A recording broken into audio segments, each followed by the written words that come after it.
Welcome back to my channel friends. ಇವತ್ತು ನಿಮಗೆ ಅಗಸೆ ಬೀಜ ಫ್ಲೆಕ್ಸ್ ಸೀಡ್ಸಿಂದ ಹೇರ್ ಜೆಲ್ ಮತ್ತು ಫೇಸ್ ಜೆಲ್ ಹೇಗೆ ಮಾಡಬೇಕೋ ತೋರಿಸ್ತೀನಿ ರೀ. ಒಂದು ಬಟ್ಲಲ್ಲಿ 3/4 ಕಪ್ಪು ಅಗಸೆ ಬೀಜ ಹಾಕ್ಕೊಳ್ಳಿ.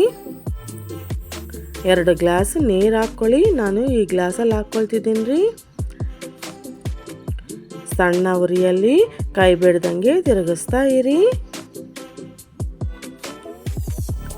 ನೋಡಿ, ನೊರೆ ಬರ್ತಿದೆ ಅಲ್ವಾ, ಇದು ಗಟ್ಟಿಯಾಗಿ ಬರಬೇಕು ರೀ. ನೋಡಿ, ಈ ಥರ. ಇದೀಗ ಪಾಕ ಬಂದಂಗೆ ಆಗುತ್ತೆ ನೋಡಿರಿ. ನಾನು ತೋರಿಸ್ತಿದ್ದೀನಿ ನೋಡಿ, ಈ ಥರ ಬರಬೇಕು. ಈಗ ಸ್ಟವ್ ಆಫ್ ಮಾಡಿ ಬಿಸಿ ಬಿಸಿ ಇದ್ದಾಗೆ ಜಾಲರಿಯಲ್ಲಿ ಹಾಕ್ಕೊಳ್ಳಿ. ತಣ್ಣಗಾದರೆ ಜೆಲ್ ಬರಲ್ಲ ರೀ.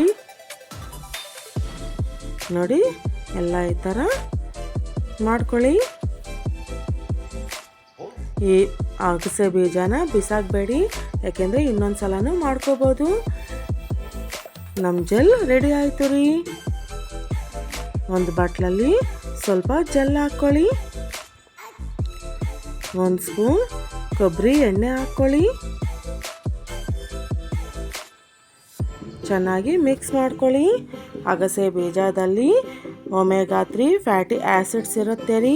ಇದರಿಂದ ಹೇರ್ ಫಾಲ್ ಮತ್ತು ಡ್ಯಾಂಡ್ರಫ್ ಕಮ್ಮಿ ಆಗುತ್ತೆ, ಹೇರ್ ಡ್ರೈನೆಸ್ಸು ಕಮ್ಮಿ ಆಗುತ್ತೆ ರೀ. ಅಗಸೆ ಬೀಜದಲ್ಲಿ ವಿಟಮಿನ್ ಇ ಇರುತ್ತೆ ರೀ. ಚಿಕ್ಕ ವಯಸ್ಸಿನಲ್ಲೇ ಬಿಳಿ ಕೂದಲು ಬರುತ್ತಲ್ಲ, ಅದು ಬರ್ದಂಗೆ ಇದು ಕಂಟ್ರೋಲ್ ಮಾಡುತ್ತೆ ರೀ. ನೋಡಿ, ಇದನ್ನು ಹೇಗೆ ಅಪ್ಲೈ ಮಾಡಬೇಕೋ ತೋರಿಸ್ತೀನಿ. ಕೂದಲು ಮೊದಲಿನಿಂದ ತುದಿವರೆಗೂ ಚೆನ್ನಾಗಿ ಈ ಥರ ಅಪ್ಲೈ ಮಾಡಬೇಕು ರೀ. 30 ನಿಮಿಷ ನೆನೆಯೋಕೆ ಬಿಡಿ. 30 ನಿಮಿಷ ಆದ ನಂತರ ಇದನ್ನು ಸೆಮಿ ವಾಶ್ ಮಾಡ್ಕೊಳ್ಳಿ. ನಾನಾದರೆ ಅಂಟುವಾಳಕಾಯಿ ಪ್ರಿಫರ್ ಮಾಡ್ತೀನಿ ರೀ. ಅಂಟುವಾಳಕಾಯಿ ಶಾಂಪು ಹೇಗೆ ಮಾಡಬೇಕು ನೆಕ್ಸ್ಟ್ ವಿಡಿಯೋದಲ್ಲಿ ತೋರಿಸ್ತೀನಿ ರೀ. ಈಗ ಫೇಸ್ ಜೆಲ್ ಮಾಡ್ಕೊಳ್ಳೋಣ. ಒಂದು ಕಪ್ಪಲ್ಲಿ ಸ್ವಲ್ಪ ಜೆಲ್ ಹಾಕ್ಕೊಳ್ಳಿ. ಸ್ವಲ್ಪ ಜೇನುತುಪ್ಪ ಹಾಕ್ಕೊಳ್ಳಿ. ಎಲ್ಲ ಚೆನ್ನಾಗಿ ಕಲಿಸ್ಕೊಳ್ಳಿ. ಇದನ್ನು ಫೇಸ್ಗೆ ಅಪ್ಲೈ ಮಾಡಿಕೊಂಡ್ರೆ ಪಿಂಪಲ್ಸ್ ಬರ್ದಂಗೆ ಇರುತ್ತೆ. ಹಾಗೆ ಪಿಂಪಲ್ಸಿಂದ ಬಂದಿರೋ ಕಪ್ಪು ಮಚ್ಚೆನೂ ಹೋಗುತ್ತೆ ರೀ. ನೀವು ಒಂದ್ಸಲ ಟ್ರೈ ಮಾಡಿ. ಇಷ್ಟ ಆದರೆ please like, share, comment and subscribe.